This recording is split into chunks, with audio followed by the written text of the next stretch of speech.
Welcome to Follow Your Curiosity. Ordinary people, extraordinary creativity. Here's how to get unstuck. I'm your host, creativity coach Nancy Norbeck. Let's go. Freelance writer Amy Weinland Daughters mostly wrote about college football until she decided to try her hand at, in her words, a hilarious time travel novel. That novel, You Cannot Mess This Up, a true story that never happened, turned out to be a catharsis, giving her a whole new look at her childhood and her family. It's gone on to win the silver winner for humor in the 2019 Foreword INDIES and the overall winner for humor and comedy at the 2020 Next Generation Indie Award. Amy and I talk about the experience of writing about sports as a woman, what happens when a creative project becomes real, the importance of supporting each other's creative dreams, even if they seem a little crazy, and just how she reconstituted Thanksgiving weekend 1978 and her whole family from an adult point of view in her book. Here's my conversation with Amy Weinland Daughters. Amy, welcome to Follow Your Curiosity. Thank you so much, Nancy. I'm very excited about being here. So I start everybody off with the same question. Were you a creative kid or did you discover your creative side later on? No, I was a creative kid in a lot of different ways. A lot of pretend, a lot of makeup stuff. You know, even when I was by myself, I would run through the woods and make up like alternate worlds, not fantasy as in dragons and swords, but more like I live on a farm and I'm going to go pick these onions as if this was a crop, so always creative. And, I didn't really pick up the creative writing. I think I did a little bit of that, poems, and I always kind of thought it was funny. But then as I went through high school, I started to write short stories. And so I think that's always been in me somehow, but it didn't really manifest itself till later in my life as a real component, of a career or, where I took it seriously. Were you encouraged as a kid to keep doing creative things, even if you didn't recognize that it was a real thing for you? Yeah, I think that's a tricky thing because I was kind of very exuberant child. And so I think, my dad, who was not around me most of the day, encouraged me more than my mother, but I think I was a handful. And I think she liked that about me, but also this was like the 70s. And so that had to have been managed in some way. But I was encouraged, and I've always been encouraged. And the thing that they encouraged me to do the most was I would come up with like crazy ideas. They'd be like, yeah, that's a great idea. And I think that ties into creativity. So I definitely feel like it was never completely squelched, not the creative part of my personality, kind of out of control part. I know that's a lot of personal information, but all that's wrapped together though. It's part of my personality. Oh, yeah. It's part of your personality. So. Yeah, absolutely. So when did you start really looking at writing as a real thing? Well, I wrote short stories and I had an English teacher in high school. I think it was my junior year of high school. And I showed her the stories and she's like, Amy, these are pretty good. And I wasn't, a great student in that I'm not a super book smart person, more of an outside the box person. And when she told me that, I was like, wait a second, she was somebody I really respected. And so then I got more serious about writing the stories. And so when I got accepted this was back when you got accepted to college and you didn't declare your major right away. Like you didn't get into college to go to business school. You would have had to get into business school once you got to college, if that makes sense. So I went to Texas Tech, and this was like 12 hours from my house. I grew up in Houston, and I was standing in this, the student union building with my father. And if I went this way, I was going to go be in the business school. And if I went the other way, I was going to be in the journalism school. Because I think I knew then that I wanted to write. And that a little bit of encouragement from my teacher, made me think maybe that was a thing. And my dad, God bless him, didn't tell me what to do. And I really think he wanted me to go the business way because he felt like that was the best way to support myself, which would have been the whole point of him paying for all this. But he didn't say anything. He was like, it's your decision. And I went to business school on my own. It was my own decision. I never regretted it. I got a degree in business management, and I went and worked in purchasing for probably a dozen years in Houston after I graduated, moved up the ranks there, loved it, thought it was great, but I was always the girl who reread her emails to herself like 8 times. And like, I'd like write the memo for the picnic, and like, it would be like funny. You'd laugh, you'd cry. I mean, it was an experience, you know? So I was still doing it, you know, at that point, I didn't know I was doing it though. I just like, that's part of me. That's part of who I am.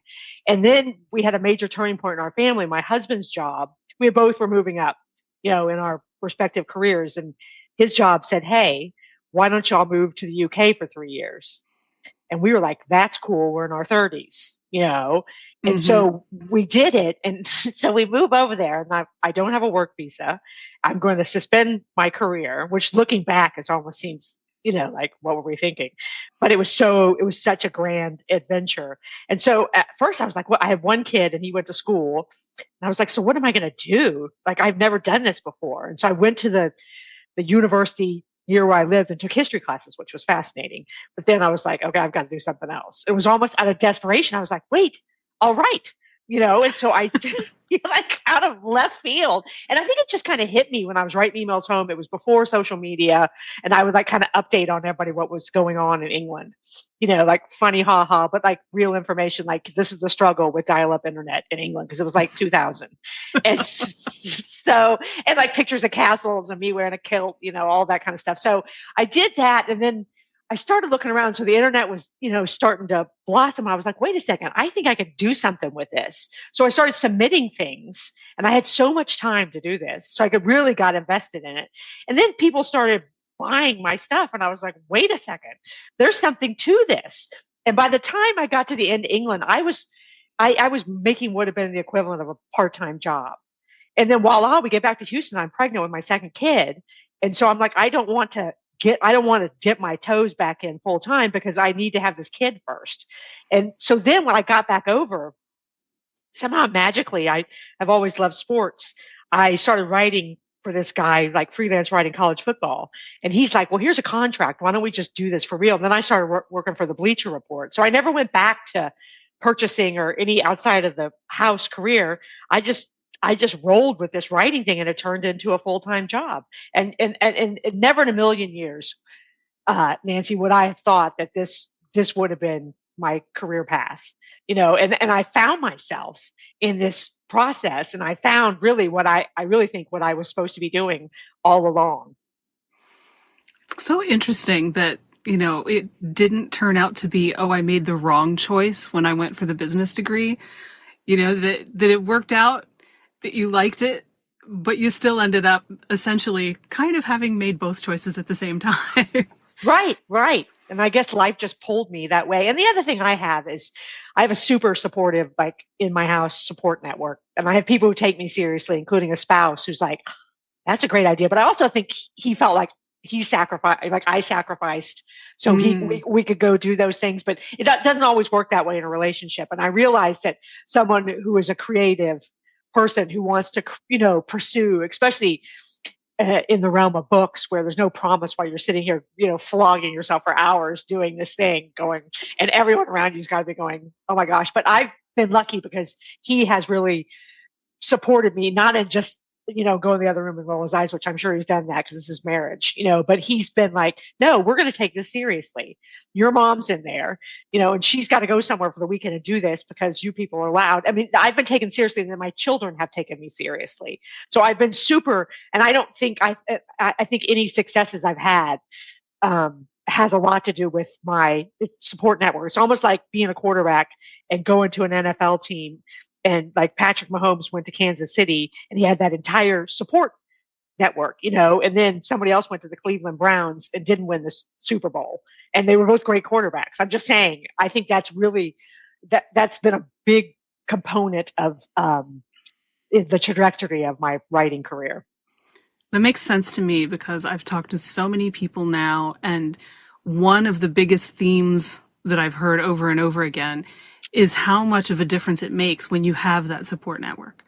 You know, especially as a kid, if your family is not sitting there and saying, you can't write or be a musician or whatever because you'll starve and you're never going to make any money, and so you have to go into the family business or go get the business degree or whatever. There's a huge difference.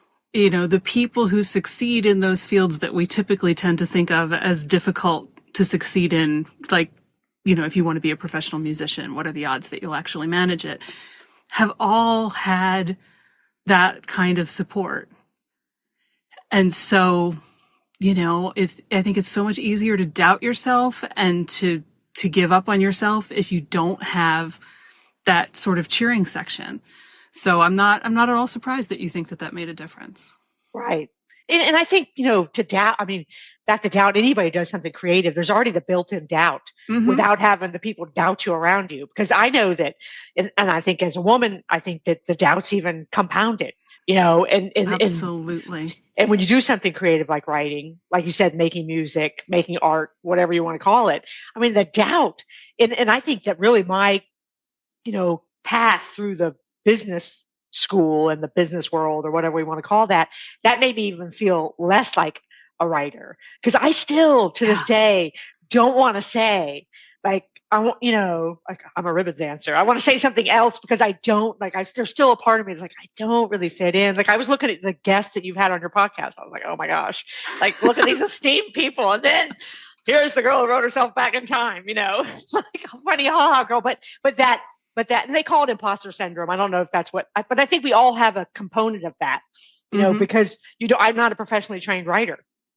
And so what am I doing writing? But I think that's it's important about podcasts like yours and what I've listened is because you're empowering people to feel like, by hearing their stories, to feel like, hey, look, if he can do it, if she can do it, this is a path for me. And maybe it's not writing, maybe it's whatever their thing is. And that's very powerful, the stories.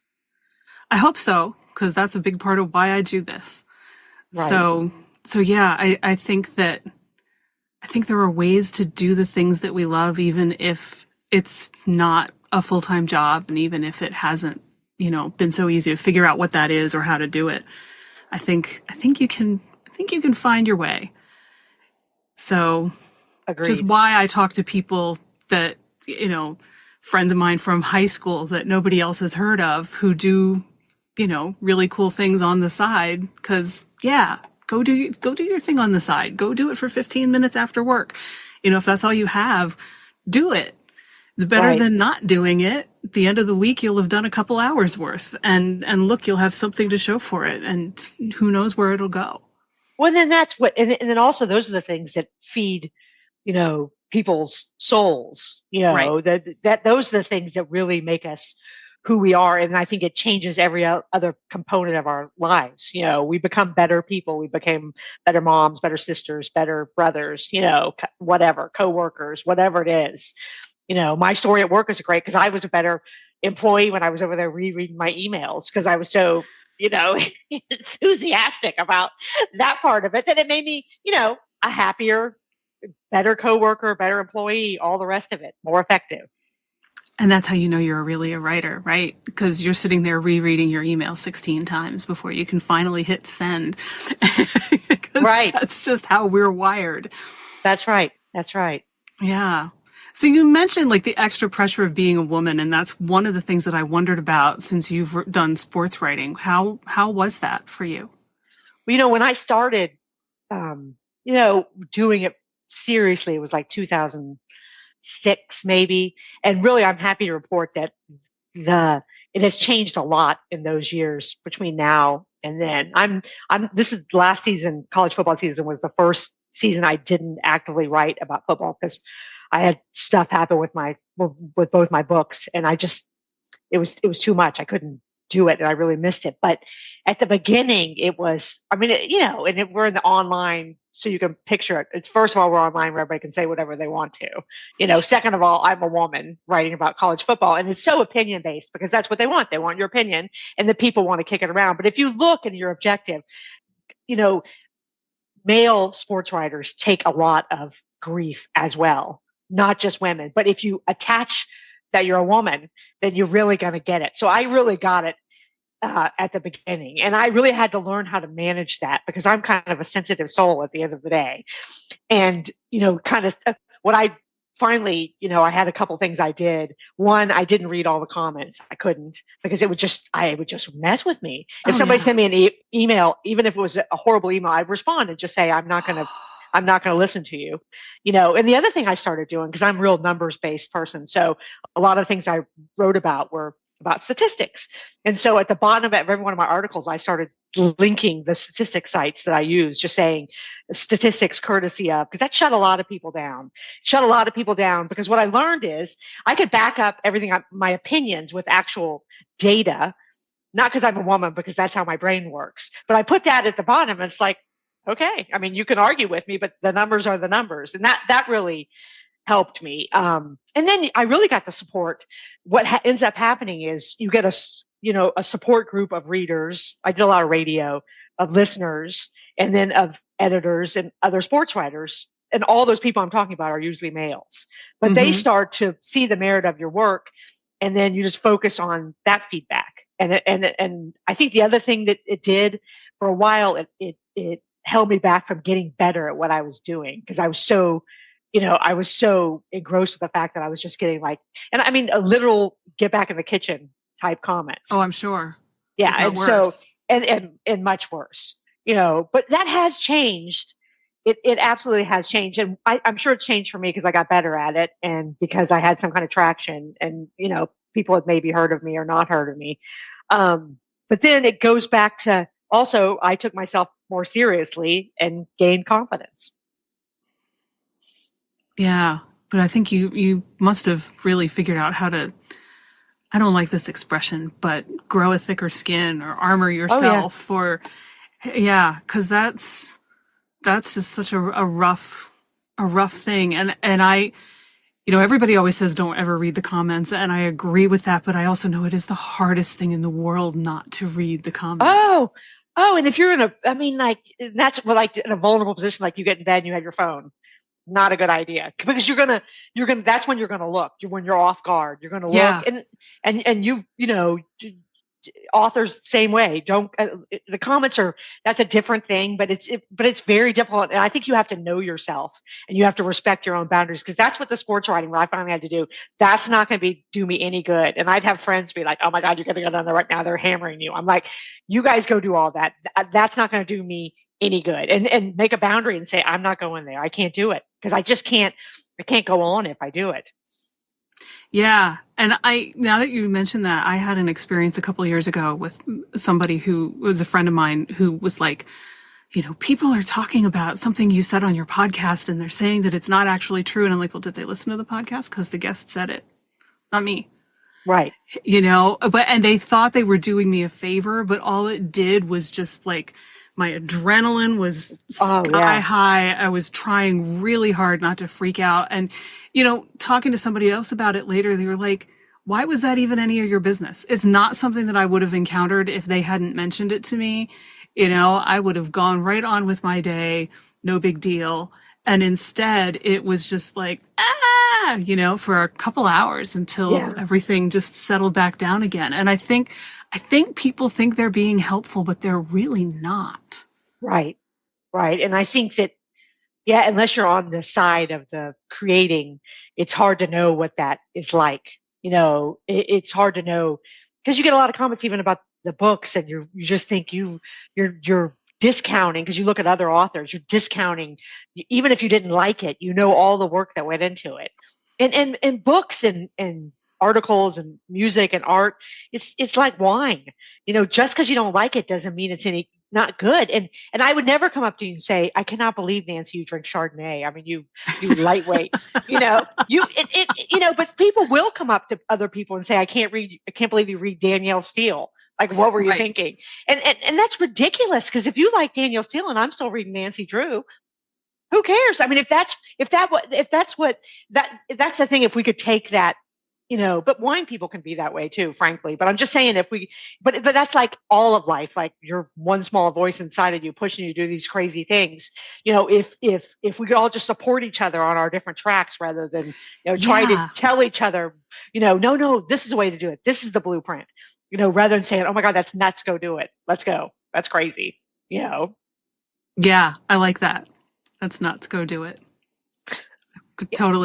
Totally hang that like on my bathroom mirror. But if we all encouraged each other, the things we would accomplish. Oh yeah. And if you felt like you had that real support from other human beings, Yeah. if you're like, you've got this one friend who's like, yeah. And then I've had, with the first book, which I never thought I was going to write, I had a set of probably three different friends who would every once in a while be like, where's the book? Like, are we going to do it? Or are we not going to do it? Like, what are you doing? And that was, they're in the back of there are the acknowledgments of that book, because it was like, y'all made a difference. You guys checking on me, because it made me feel like it was real. And you were holding me accountable to what I said I was going to do. And the whole time I thought, that's nuts. I'm not actually going to do that. And then voila, I'm talking to Nancy. Well, and that whole thing about feeling like something's real is something we don't talk about. I don't think anybody's ever really brought it up before on this show, except maybe me in a pep talk, maybe. But there is something that happens when a project starts to feel real to you, and not like some loopy flight of fancy that, I was just really tired and I don't know where this came from and that was a dumb idea. But there's something that happens when it starts to feel real that is almost magical. It's like it takes on a life of its own to an extent at that point.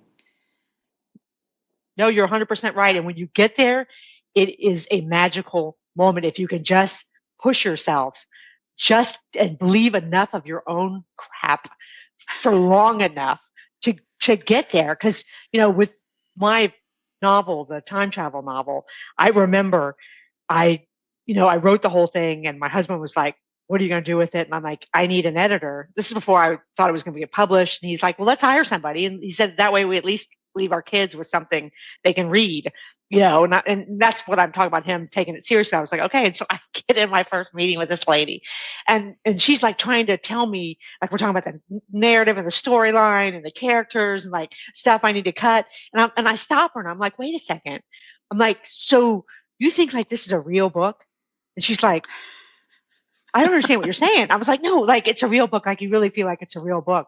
She's like, what are we doing here? If this isn't a real book, like, yes, this is a real book. Like she was like, I don't understand your question. And I was like, no, it's like, really, this is like a real book. And she's like, yes, let's move on. Now we're going to have to, but it was that's how much I didn't believe it. Right. That's how much I didn't believe it. But then once you let yourself go, where you have that moment, you're like, oh my gosh, this is real. It is like it's like this magical point in your life that you could have never imagined. Yeah. Yeah. And I'm thinking now, when I wrote my book, it was my MFA thesis, and I don't know when that moment might have hit. Because, when it's an academic thing, it's sort of real and sort of not all at the same time. Mm-hmm. And yet, it's a real book. Yeah. Got a couple boxes in my guest room. Yeah, so do I, in my guest room. Yeah. That's where the books go, I guess.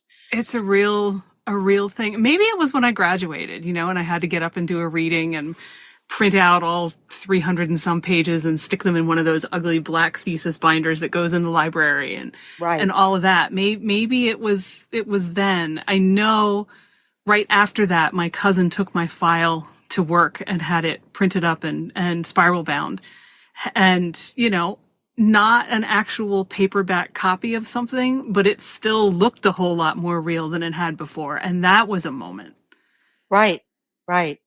And I think that if people can just hang on long enough and believe just long enough that it could be something, that you can get yourself to that moment. Because I had that moment when I asked her, and I didn't even know it was going to be a book at that point. I just wanted someone in the book world to think it was a real book, like think it had the potential to be a book. But like you said, that moment when it clicks in your own brain, whenever that is in your heart, you're like, wow, Yeah. Yeah. Yeah. The day that the paperback proof arrived was definitely another one. Oh yeah. It's definitely a real book. It's like, holy cow. Yeah. That's otherworldly for sure. Yeah. Yeah. I remember taking pictures of it and sending it to people being like, it's a real book. Yeah. Yeah. No, that's exactly how it feels though, because it's, you don't quite believe it yourself. Right. Right. And even then, you're kind of sitting there looking at it going, so there are words inside there, right? They're the ones that I wrote. It's not just a little illusion that's sitting on the coffee table staring at me. Right. Yeah. And then you're like, oh my gosh, now I can't change any of that. Whoops. Now it's so for real that I can't take it back. And then years pass, and you're like, you progress as a person, and you might have said things differently. But I do think that there's something so profound about the book being 3 years old or 4 years older, because it captures a snapshot of who you were at that time. And it's so terribly brave, because you don't know that. I think you know that with the second book, but it's so terribly brave to allow a snapshot of your life or yourself out in the world, and you're willing to stand by that. And I think there's something very freeing about that. And I think that what comes with that is almost the freedom to do something else crazy, because it's out there. It's very brave, and I think that's not recognized in the publishing process either. Oh yeah, no, not at all. Not at all. But you're right. It is. It's like this little moment captured in amber, and it is what it is. It's there, and it's like, I might not be that person anymore, but I was that person once. Right. And this may not be perfect, but you know what? It was pretty good at the time, and I did my best. Yeah. And hopefully I had fun doing it. Yeah. Yeah. 100%. So let's talk about the time travel novel memoir, because I'm so fascinated that you started out thinking that you were going to write this hilarious time travel novel. Right. And then you ended up with something so different, which ending up with something different than you start with is not that uncommon. But in your case, it was a big, I want to say a big shift, but maybe it wasn't really a shift, and it was always that, and you just didn't know it at the beginning. I don't know. I don't know. It was so non-intentional that, like you said, I had the idea to write a hilarious time travel book where I wrote myself back to my own childhood. And I had this idea for like 8 years. It was probably pre moving to the UK. And I had thought about it because I love everything vintage from the past. I have a metal detector. I like the Sears catalog. This before YouTube, I would get my hands on anything I could, old newspapers, magazines, whatever. The History Channel. I like all of it. And then I think I'm funny. And so those two things, I was like, this could be really funny. She goes back in time, gets dropped off at her parents' house. They're the same age as her. They don't know who she is. And then she's got to deal with her 10-year-old self. And I didn't realize it before I started writing it. Once I started writing it, and I think it was the moment in the book, like, I did the whole, I used an airplane as my time travel mechanism. Mm-hmm. I think when she gets to the house that she grew up in, and the pilot is dropping her off and tells her, you have to go in there for 36 hours. They think you're their cousin. And she knows where she is. And I think when my dad opens the door in that book, that's when I started to realize, wait a second, this is going to be way more than some little trollop through time. It's going to be, and then when the grandparents show up who passed away, there's just layers and layers and layers. And I've had so many people ask me, so did you work with your psychologist before you set off on this journey, and you were like trying to get to this land of catharsis? I was like, no. I wasn't trying to do that at all.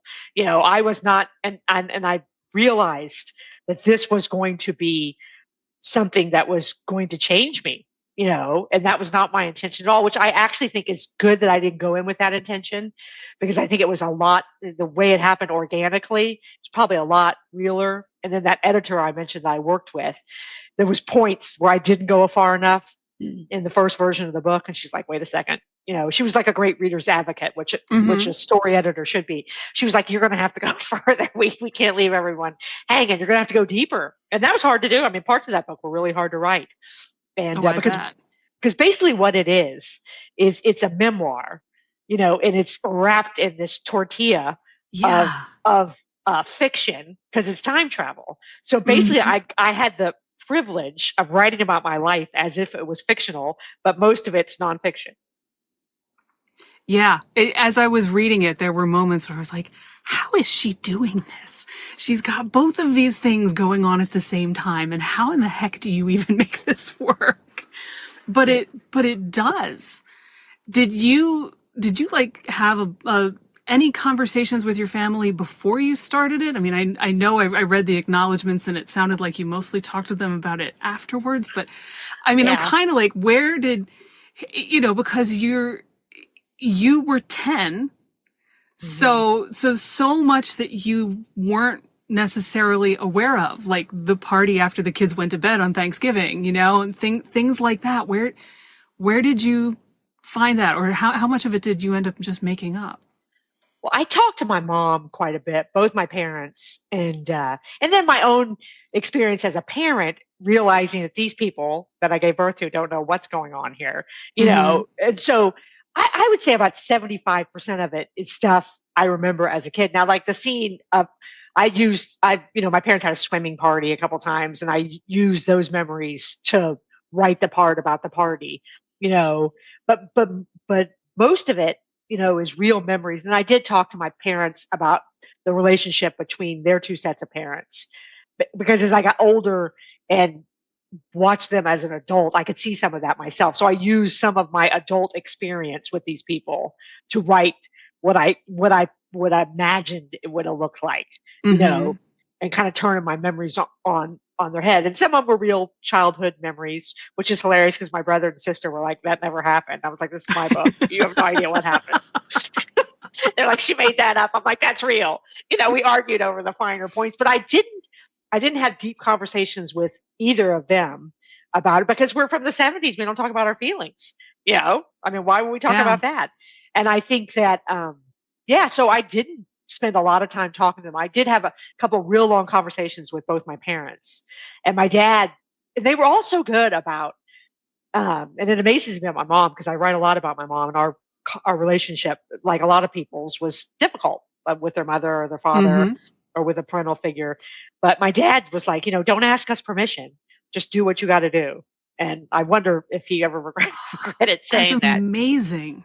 Yeah. So I was given that. Even my mom, who I was really afraid to have her read it, she was at the front of every book signing, sitting in the front row. I think she really loved the, because one of the themes that runs through the book is me watching my mom. Me Mm-hmm. being 48 something, her being 48 in the book, me watching my mom, me being a 90s, 2000s mom, watching my 70s mom going, "Oh my gosh, like she's doing all that same stuff. Only she don't have the internet, or she doesn't have the support that women have in Yeah. 2010. She has zero.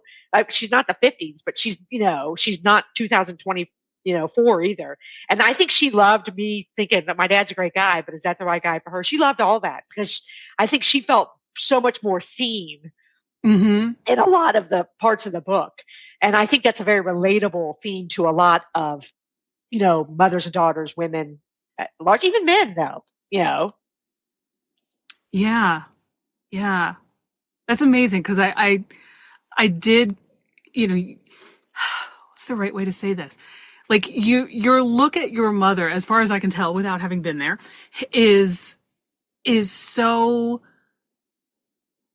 it's objective, but it's simultaneously kind of really sympathetic, but also, oh, good God, what's going on here? Right. And that is such an interesting combination. And I think that is, if you had the opportunity to go back, that's probably exactly what you would be thinking is, wow, I never noticed this, but what is happening here? And holy cow, so yeah, when I was reading it, there were a couple times when I was like, I wonder what her mom thought about this. Yeah. But you're right. I can see where she would feel really seen. Right. And validated. And, Yeah. and at the same time, she had a difficult relationship with her mother. And that's in the book too. Hmm. And so, yeah, I read it, and it's hard to read your own book, as you know, objectively.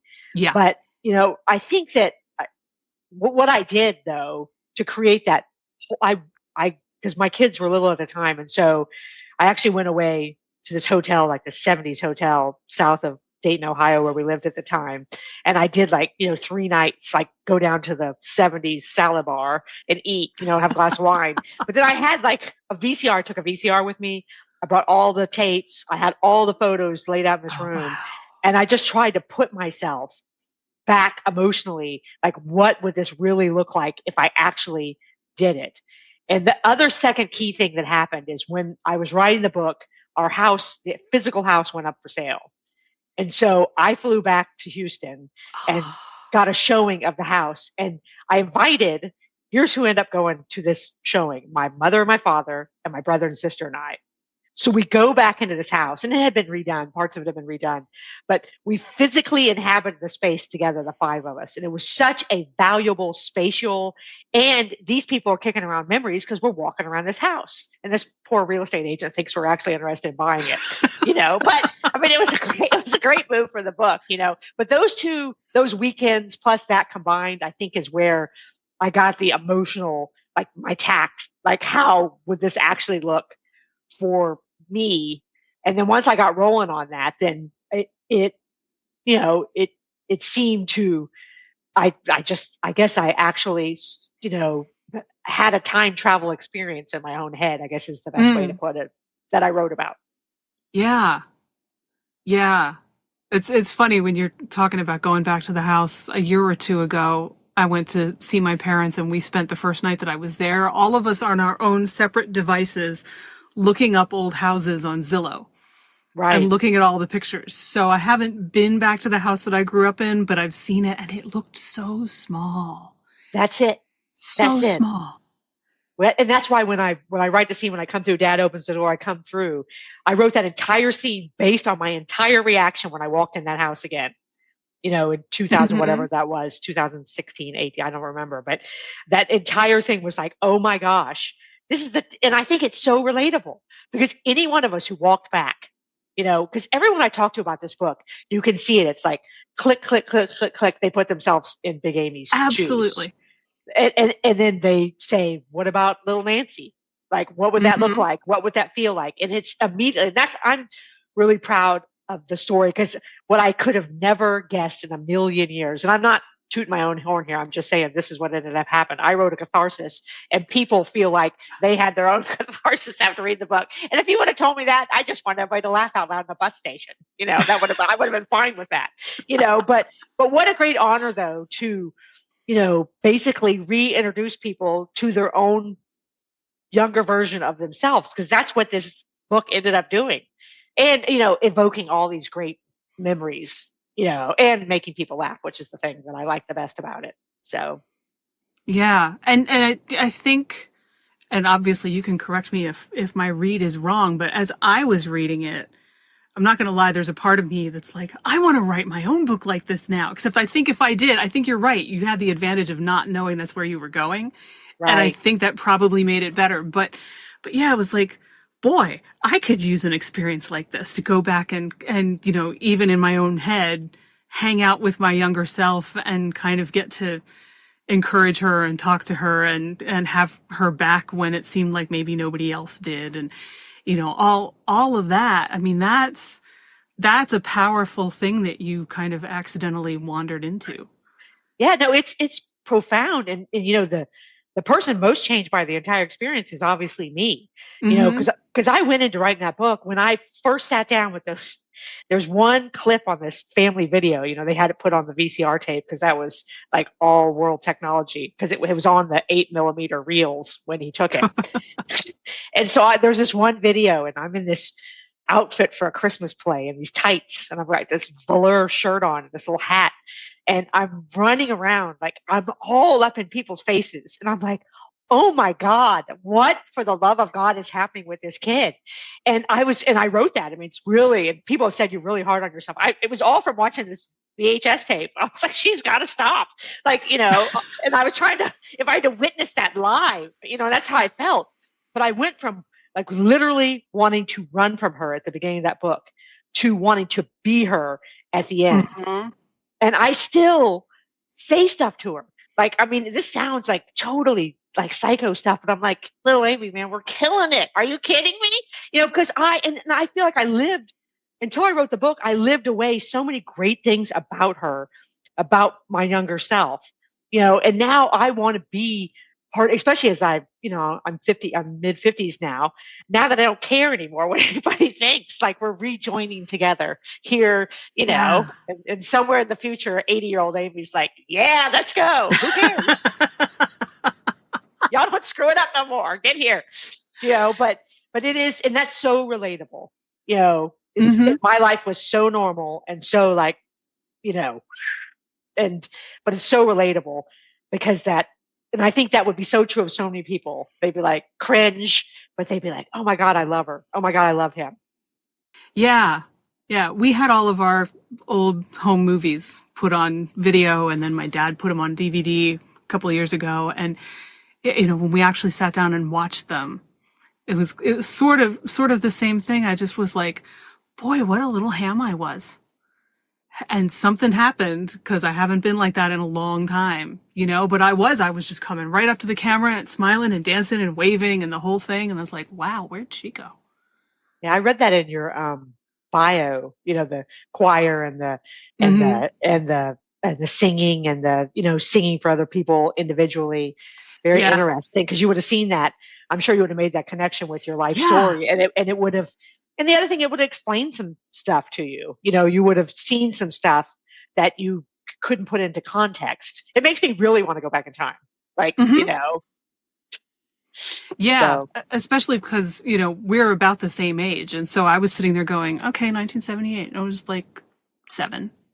Oh yeah, so we are then. Yeah. So a lot of the things that you mentioned, I remembered or was surprised by, and like the level of detail that you had in there, like the name and the model number of the little micro cassette recorder. I had to go look it up, because I was like, were those really around in the 70s? Because I really thought those were an 80s thing, but I pulled it right up on eBay and I was like, well, look, there it is. That's exactly what I was picturing. So clearly they must have been.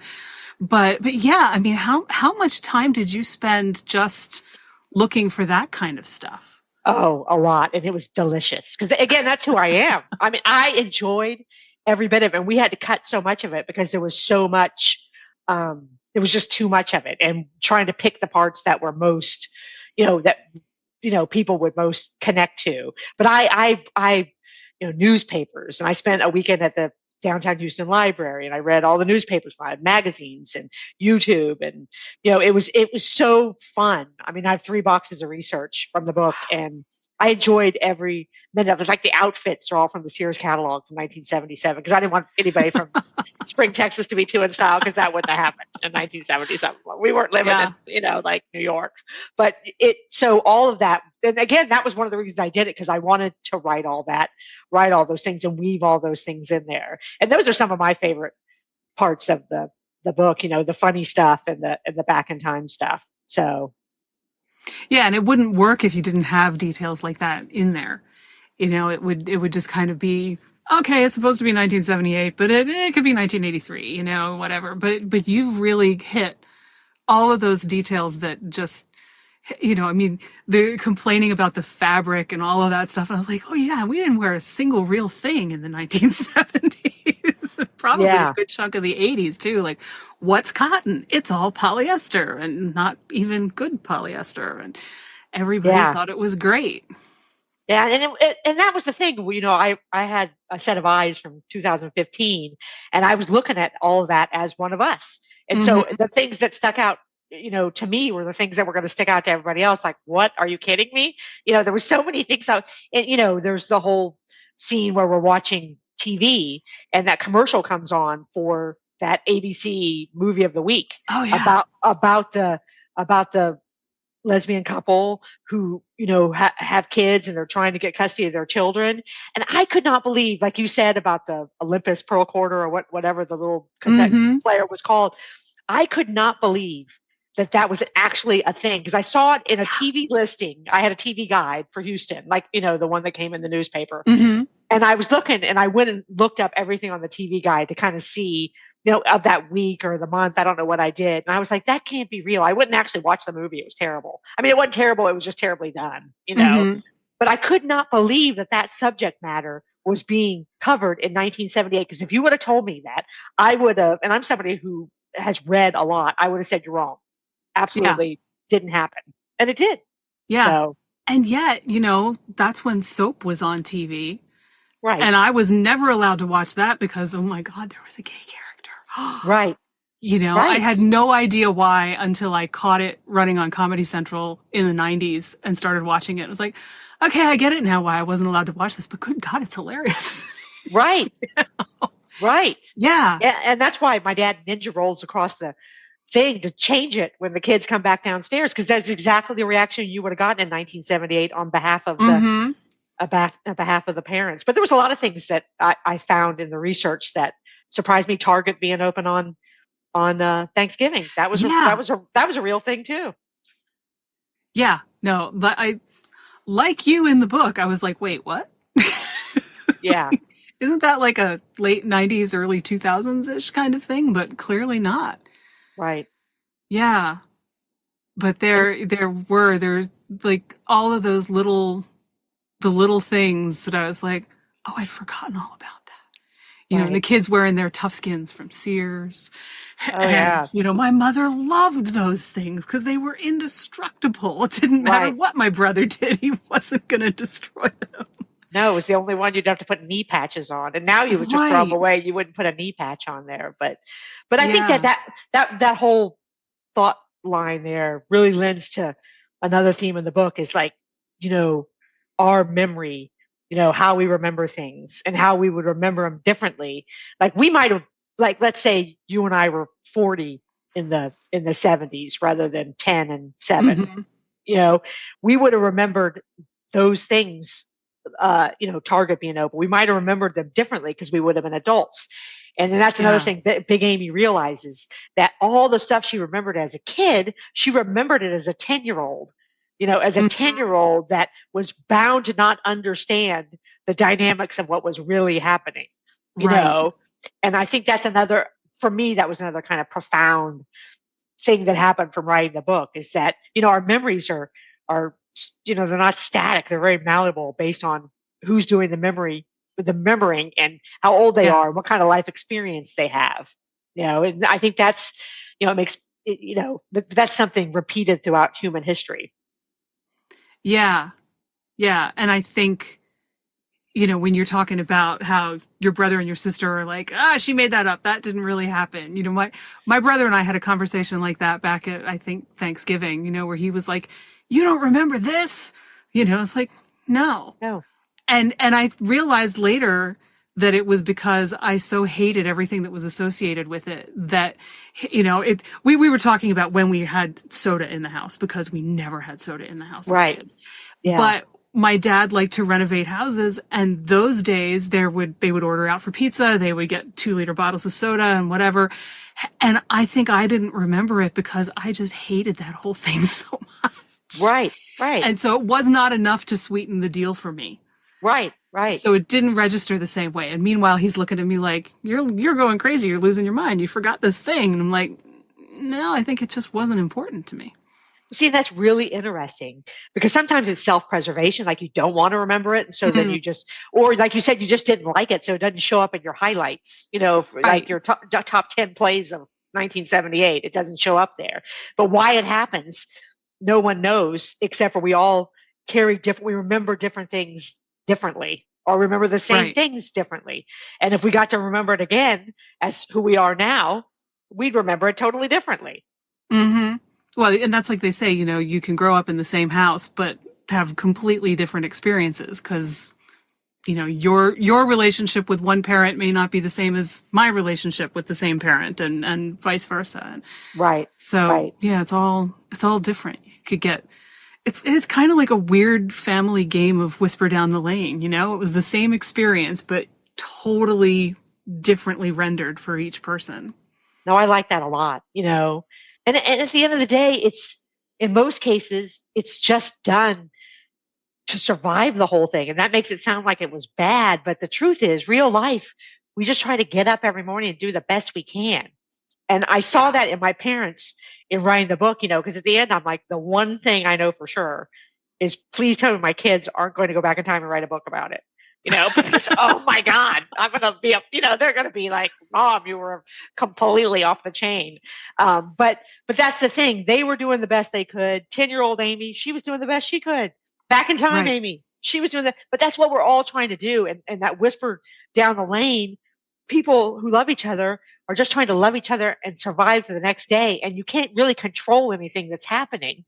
And it's just, life is happening all around you. And it's, you know, that's the way it works. That's what we're doing today. Yeah. And I think that's where we kind of forget to give ourselves grace and compassion.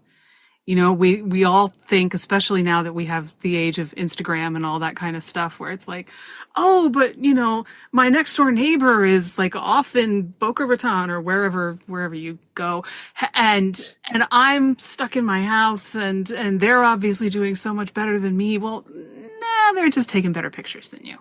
Yeah, yeah, and they're sharing certain things and not sharing all the rest of it. Yeah. It's like memories. Who knows what the real truth is anyway, but I think that giving yourself the grace is hugely important, especially when you're looking back in your past. And, like what I said about little Amy, I should have given her and myself a lot more grace. And I think the other thing that I learned from writing the book in that same vein is that, our stories matter to us. Like it Yeah. matters to me what happened with little Amy. It matters to me what happened with little Kim and little Rick. I mean, that matters profoundly. And it doesn't mean it has to matter to Good Morning America, or it doesn't have to matter to People magazine. I mean, it matters to the people who care about me and love about me, love me. But you know what? It matters most of all to me. And that's okay. It's okay for it to matter to me. It's okay for it to matter to you. Not just okay. That's what it should be. Enough to investigate and discuss and figure out how we feel about it, and then to move forward. And that's I think that's one of the takeaways from the book that I'm the most proud of, is that, I found out that my stuff matters, and I put it out there for the whole world to see. And I hope other people will be inspired to do that too, because that is one of the lessons of the story. It's just a normal story, told in a humorous way. Yeah. And I think, my impression certainly from the book is that you did walk away with a lot more compassion for your younger self and probably for your present day self at the same time. Oh, absolutely. I'm a different person who started writing that book, to the one who wrote it, and now the one who went through the process of losing her mind and sharing it with the whole world. That's what, that's kind of what it feels like when the book comes out. You're like, why didn't someone tell me that like people were going to read this? I mean, whoa, that seems pretty logical, guys. So, but yeah. What's the reaction been from people that you're not related to, who aren't in the book? Oh, the reaction was much stronger than I thought it would be. Just people feel like they went back in time on their own back in time journey. They love the nostalgia. They love that. And people have told me that the thing they like the best is, it's so relatable, but they like how like there's some serious point, like some thought-provoking moment where she makes some self-realization, and then it's just like, wham, there's something ridiculous and silly right in the middle of that, and I'm proud of that reaction. I really am, because I think that's what real life is. That's what humor does too, is that in this moment of like profound realization, where you take yourself so seriously, then something ridiculous happens right in the middle of it, and you're like, oh, okay, that's real life. And so, yeah, so the reaction has been, people have, I think there was people at the beginning who thought it was going to be a science fiction book. Like, how did you go back in time? Like, how did that? Because I got a bad review. It was like the sci-fi guy was like, I could not wait for it to be over, because she never said like how she actually got back in time. But that's back to the whole, I drink white Zinfandel and you drink Cabernet. I mean, we're fine. Like, let's both just drink and get on Zoom. Who cares? We're fine. But it's a fair reaction. He just shouldn't have gotten the book. It didn't. Yeah, wasn't the audience for the book. And right. And having started and never finished a time travel novel myself, you can twist yourself into knots over how the time travel works. And the thing is, nobody knows, because as far as we know, it doesn't work. So you can make it up. If you spend all your time trying to explain how it works, I think right. you're probably losing. So, you fell asleep on a plane and you woke up wearing bad polyester and going, where in the heck am I? I think that's as legit as anything else. Yeah. Well, and yeah, no, for sure. Especially for someone who's not a scientist, the space-time continuum or compendium or whatever that is. That's probably how it happened. And I can't even say the word. So therefore I'm not your expert. Right. And I think, if you spent that much time trying to explain it, you'd never get to the actual story. So the story is the important part. you'd never get to Bonanza Sirloin Pit. That's right. And that $1.99. That chopped steak and that salad bar, that would have been a real shame. That Thousand Island dressing would have to go in another book. And for that, it would have cost all of us, friends. Yeah.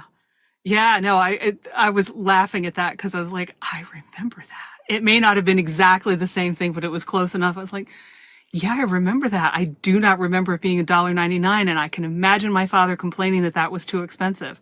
Right. When now. Yeah, that's the thing. I had this group of people who I've befriended because of this book, and they grew up in Minnesota, and they feel like their experience was so similar to Houston, Texas, like almost blueprint, and that's made me really happy too. Cause I wondered if it was too regional, cause I do, I'm proud to represent Houston. I mean, that's where I'm from, but we had so many of us had such a similar experience growing up, only we didn't have the internet to connect us, but we were connected all along anyway, from our memories. Yeah. Of shared things, Yeah, I grew up in central Pennsylvania, and it was pretty relatable for me. I've been to the Houston airport, but that's as close as I've been to Texas. So yeah, but it's still there, going to the mall. I don't remember having to dress appropriately for the mall, but I remember the fountains and the, all of that, all the glory days of the mall. And now you're lucky if half the stores are even there.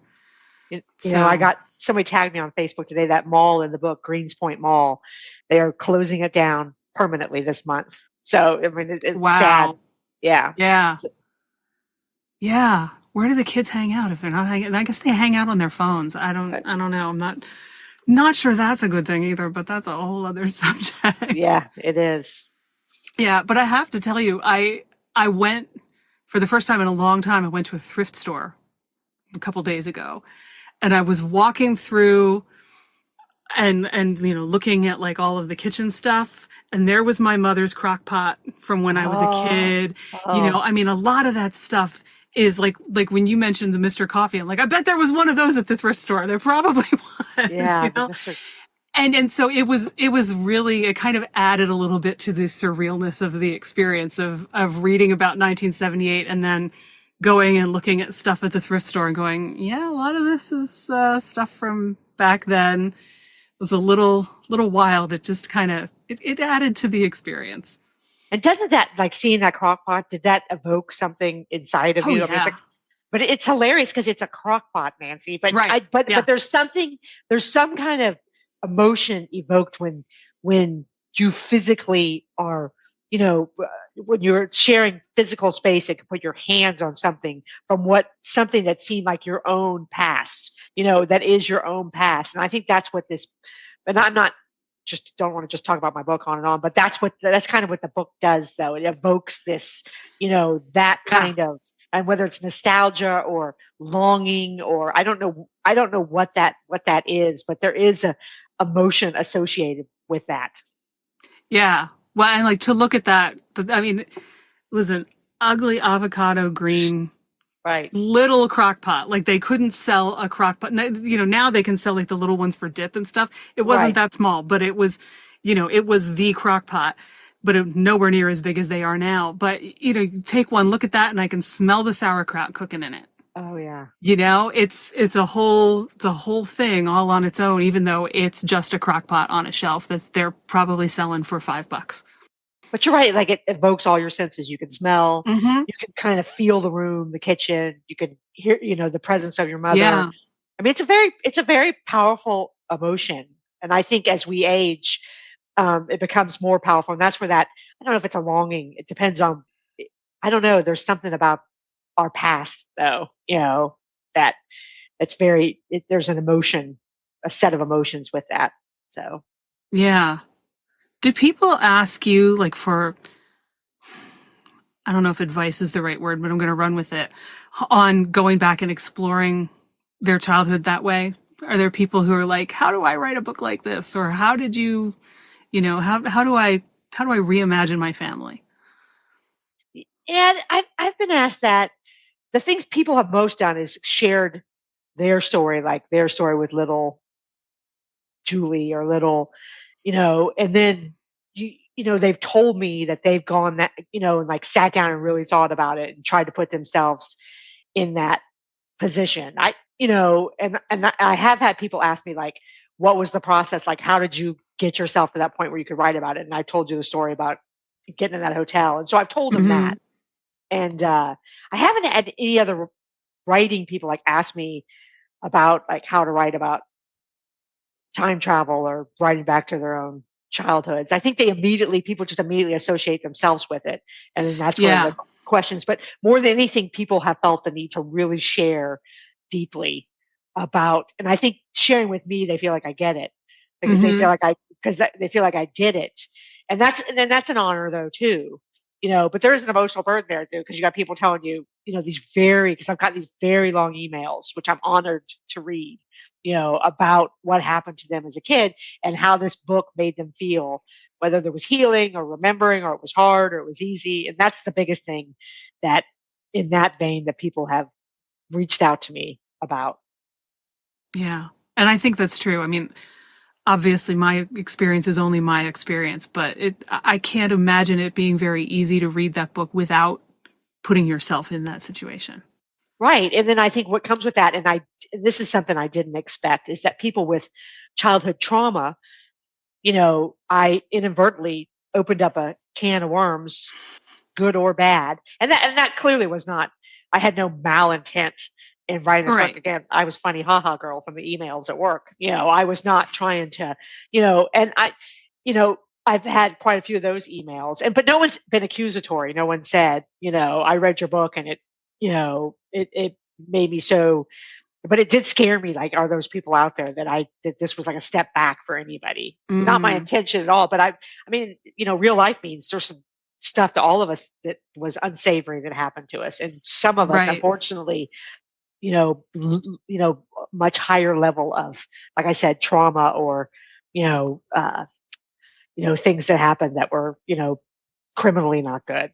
Right. So, right. And I am, it's funny though. I wish I would have been, again, you can't walk into something and know everything, on the back end of it. You just can't. Yeah. Yeah. And you can't account for every single person who's going to read the book either. Right. Right. You need to tell the story that you need to read and hope that it reaches the right people and that they can approach it in a helpful way. And, if it hits them in an unhelpful way, to be able to do something about it, Right. Yeah. Especially if it brings up something that you'd forgotten about or whatever, it could in a way be kind of a gift because it opens you up to doing something about it.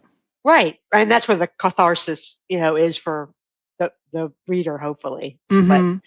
But again, if you would have told me that at the beginning of that whole journey, like this is going to be a real catharsis and it's going to be on feelings.com, I would have been like, you're kidding, right?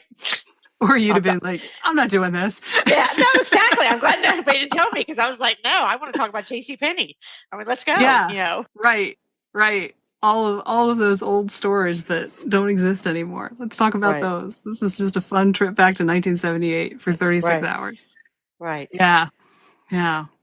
Well, I think that it's certainly unlike any other memoir or time travel novel I have ever read. And I'm amazed and impressed that you managed to pull it off, because like I said, I kept reading it going, how is she managing to do this? She's like fitting so many things in here.